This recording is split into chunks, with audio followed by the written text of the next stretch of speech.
Peristiwa kebakaran hebat juga melanda permukiman padat penduduk di kawasan Manggarai, Tebet, Jakarta Selatan dini hari tadi. Petugas kesulitan memadamkan api karena akses jalan yang sempit. Warga Jalan Gang Remaja, Manggarai, Tebet, Jakarta Selatan ini berhamburan keluar dari dalam rumah mereka ketika melihat amukan si jago merah yang melahap bangunan rumah saudara. Warga di sekitar panik dan berusaha memindahkan barang-barang berharga milik mereka ke stasiun Manggarai.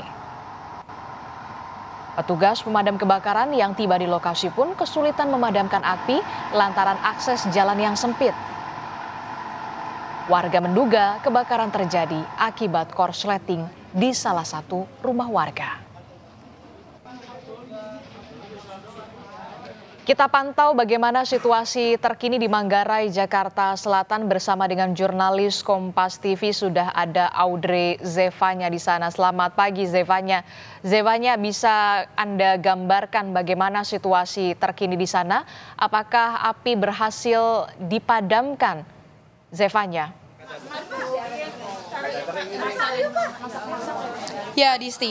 Saat ini saya di RW 6. Memang tadi di lokasi RW 6 ini api cukup banyak melahap rumah warga, namun di RW 6 ini api sudah berhasil dipadamkan. Namun tidak hanya RW 6, tapi ada RW 5, 6, 8, 11, dan 12 yang terdampak dari kobaran api ini. Dan saat ini pemadam kebakaran ini masih berfokus untuk memadamkan api di kawasan RW 12. Memang di RW 12 ini karena posisinya itu berada di tengah, jadi pemadam kebakaran ini cukup kesulitan untuk memadamkan api yang berada di RW 12. Namun memang saat ini kabar yang kami dapatkan terakhir masih dalam upaya pemadaman. Dan terkait dengan apa yang menjadi penyebab dari kebakaran di kawasan Manggarai, Jakarta Selatan, tepatnya di Gang Remaja ini, tadi dikabarkan oleh Kapolsek Tebet, Bapak Murodi mengabarkan penyebabnya ini diketahui oleh korsleting listrik. Dan dikarenakan itu informasi yang diterima, beberapa rumah warga di kawasan tadi saya sebutkan RW 5, 6, 8, 11, 12 ini terdampak. Kemudian untuk evakuasi korban, ini beberapa korban sudah banyak yang keluar dari rumah. Mereka semua mengevakuasi dirinya di bawah stasiun Manggarai.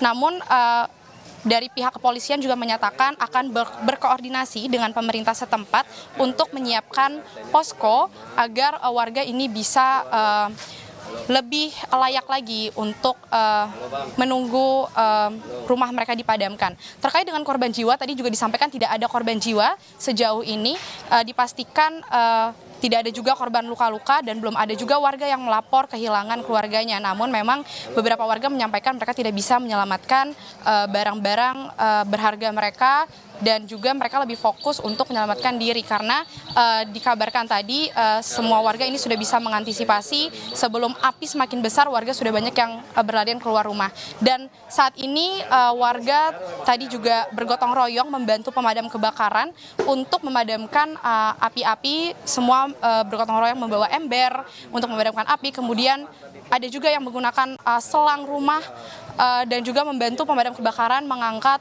selang-selang dari pemadam kebakaran sendiri. Kemudian terkait juga dengan warga ini banyak tadi juga yang masih berada dalam rumah, sehingga warga yang masih berada di dalam gang remaja seperti yang Anda bisa lihat di belakang saya ini masih saling membantu untuk mengingatkan warga yang masih dalam rumah untuk bisa keluar dari rumah mereka masing-masing. Dan juga kami masih menunggu kabar kelanjutan dari Kapolsek Tebet yang juga mengatakan untuk jalur transportasi di stasiun Manggarai dan juga Transjakarta ini tidak terganggu sejauh ini.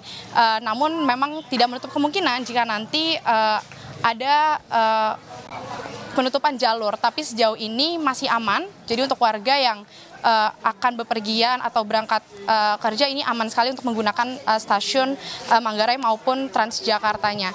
Dan juga tadi dikerahkan ada 25 unit pemadam kebakaran yang membantu memadamkan rumah, namun memang nampaknya ini belum cukup. Dan pihak kepolisian masih menunggu apakah api di RW 12 yang saat ini masih terus dipadamkan ini sudah bisa dipadamkan, dan kami akan mengabarkan ke Anda kabar kelanjutannya Adisti jika api memang sudah padam di keseluruhan Gang Remaja ini. Oke, itu artinya proses pemadaman hingga pagi hari ini masih terus dilakukan oleh petugas pemadam kebakaran. Kalau tidak salah ada 4 RW ya yang kemudian terdampak dari kebakaran ini. Lalu bagaimana dengan warga yang terdampak dari peristiwa kebakaran ini? Apakah pemerintah setempat di sana sudah memfokuskan adanya posko pengungsian di mana dan bantuan seperti apa yang memang sedang dibutuhkan saat ini oleh warga? Zevanya. Ya, terkait dengan posko pengungsian ataupun bantuan untuk warga, pihak kepolisian Kapolsek Tebet tadi juga mengatakan ini masih akan berkoordinasi terlebih dahulu dengan pemerintah setempat karena sejauh ini memang posko pengungsian ini belum dibangun atau belum terlihat. Jadi warga yang berada di pemukiman penduduk saat ini di warga Gang Remaja ini masih dievakuasi di bawah stasiun Manggarai karena belum ada koordinasi pasti dengan pemerintah setempat, dan Kapolsek Tebet juga masih menunggu agar posko pengungsian ini dibangun. Tapi sejauh ini semua warga masih berada di bawah stasiun Manggarai, Adisti. Oke, kami konfirmasi lagi, jadi ada berapa RT dan juga RW yang terdampak dari peristiwa kebakaran ini? Sejauh ini terdapat 5 RW, RW 5, RW 6, RW 8, 11, dan 12. Namun memang yang paling parah, Adisti, ini ada di RW 6 dan RW 12. Kabar dari warga setempat dan Kapolsek Tebet, Adisti. Oke, baik. Terima kasih informasinya jurnalis Kompas TV, Audrey Zevanya melaporkan langsung dari Manggarai, Jakarta Selatan.